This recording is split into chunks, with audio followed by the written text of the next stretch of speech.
Hello दोस्तों, happy Diwali and happy new year. आ गया हूँ मैं आप सभी के लिए एक नई मूवी का रिव्यू लेकर के। और दोस्तों, मैं अभी देख करके आ रहा हूँ 150 करोड़ की मूवी जिसका नाम है थामा। थामा थामा थामा थामा थामा। अगर आप पिक्चर देखने जा रहे हैं तो थामा पहले मेरा रिव्यू पढ़ लीजिए, देख लीजिए, सुन लीजिए, उसके बाद डिसीज़न लीजिए। तो दोस्तों, थामा का एक्चुअल मूवी का नाम था द वैम्पायर्स ऑफ विजयनगर, जो कि एक वैम्पायर बेस्ड हॉरर कॉमेडी बनाने की कोशिश की गई है। प्रोडक्शन हाउस है मैडॉक फिल्म्स और इसके डायरेक्टर हैं आदित्य सरपोदार, जिन्होंने मुंजिया फिल्म बनाई थी जो कि एक स्लीपर हिट रही थी पिछले साल। और इनके राइटर हैं वही स्त्री टीम के फेमस मिस्टर नीरेन भट्ट। दोस्तों, डायरेक्शन की बात करें तो एवरेज डायरेक्शन है। स्टोरी की बात करें तो एकदम ही पुअर है। सॉन्ग्स एवरेज हैं। एक्टिंग ओवर एक्टिंग से भरपूर है। स्टोरी लाइन कॉम्प्लेक्स है। जब आप ये मूवी देखेंगे आपको कुछ समझ में नहीं आएगा हो क्या रहा है एक समय के बाद। इसके अंदर टॉयलेट ब्रेक्स हैं, बहुत सारे हैं। बिजनेस 100 करोड़ के आसपास ये पिक्चर बिजनेस करेगी, उससे ज़्यादा भी कर सकती है, क्योंकि मैडॉक फिल्म्स एक हिंदी फिल्म इंडस्ट्री में आज के तारीख में सबसे बड़ा प्रोडक्शन हाउस है, जिन्होंने सुपरहिट स्त्री 2 दी थी, मुंजिया भी दी थी। तो दोस्तों, क्या होता है जब एक बहुत सफल मूवी के बाद आप जब कोई एक मूवी लेकर के आते हैं तो पब्लिक की एक्सपेक्टेशन आपसे बहुत बढ़ जाती है। तो क्या थामा ये इस एक्सपेक्टेशन को फुलफ़िल कर पाती है? शायद ये कहना मुश्किल होगा। बच्चों के लिए ये फ़िल्म बनाई गई है। ये एक सिनेमैटिक यूनिवर्स को बड़ा बनाने की कोशिश की गई है, जिसमें सरकटा आता है, भेड़िया आता है, वैम्पायर्स आते हैं। वैम्पायर्स को इस फिल्म में बेताल कहा गया है। दोस्तों, कहानी इस प्रकार है कि आयुष्मान खुराना, जो इस फिल्म में आलोक गोयल का किरदार निभा रहे हैं, वो एक कब्रिस्तान के ऊपर रील्स बनाते रहते हैं और इस प्रकार गलती से वो जंगल में भटक जाते हैं और भटक जाने के बाद एक भालू उन पे हमला कर देता है और वहाँ पे रश्मिका मंदाना उसकी जान बचाती है। और जान बचाने के बाद यहाँ से ये कहानी शुरू होती है।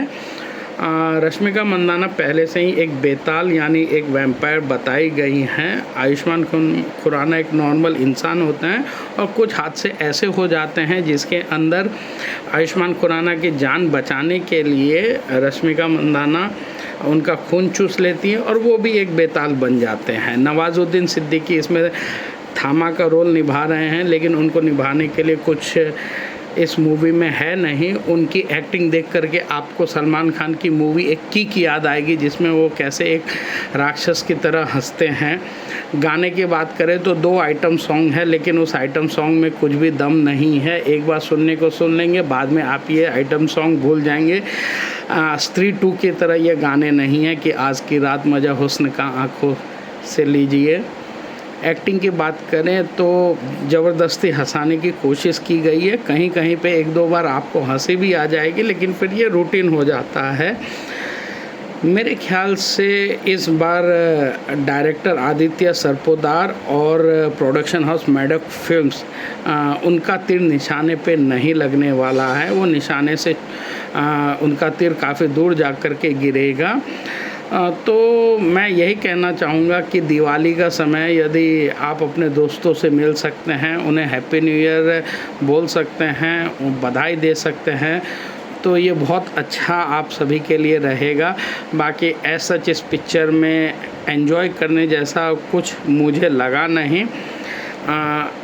दूसरी बात ये भी मैं कह दूं कि हर किसी की अपनी अपनी पसंद होती है। बच्चों को ये पिक्चर शायद पसंद आए क्योंकि वैम्पायर्स और भेड़िया उनके लेवल के सब्जेक्ट है, लेकिन स्त्री और स्त्री 2 के कंपैरिजन यदि आप इस थामा मूवी को करेंगे तो आप निराश होकर के आएंगे। आयुष्मान खुराना एक बहुत अच्छे एक्टर हैं। शायद उन्होंने स्क्रिप्ट को बिना पढ़े ही प्रोडक्शन बैनर मैडॉक फिल्म्स के नाम से ही उन्होंने ये एक्सेप्ट कर लिया होगा कि नहीं, मुझे आपकी टीम का एक हिस्सा बनना है। बाकी Ayushmann Khurrana is a very talented actor और उन्हें जब भी कोई स्क्रिप्ट चुननी चाहिए तो उन्हें सोच समझ करके चुननी चाहिए, क्योंकि ऐसी स्क्रिप्ट पे यदि वो एज ए लीड हीरो काम करेंगे तो कहीं ना कहीं उनके मार्केट के इमेज को धक्का पहुंचेगा। बिज़नेस रेटिंग में बोल चुका हूँ कि 100 करोड़ के आसपास ये फिल्म बिज़नेस करेगी। यदि इसे 5 में से मैं रेटिंग्स दूँ तो मेरी रेटिंग 1.5 स्टार की रहेगी। इससे ज़्यादा दोस्तों ये डिज़र्व नहीं करती है। एंड दिस दिवाली एक बड़ा धमाका होने वाला था। फटाका तो बड़ा था लेकिन धमाका उस हिसाब से नहीं हुआ। चलिए धन्यवाद, हैप्पी न्यू ईयर। इंतज़ार कीजिए मेरे अगले रिव्यू का जो कि है चनिया टोली। धन्यवाद।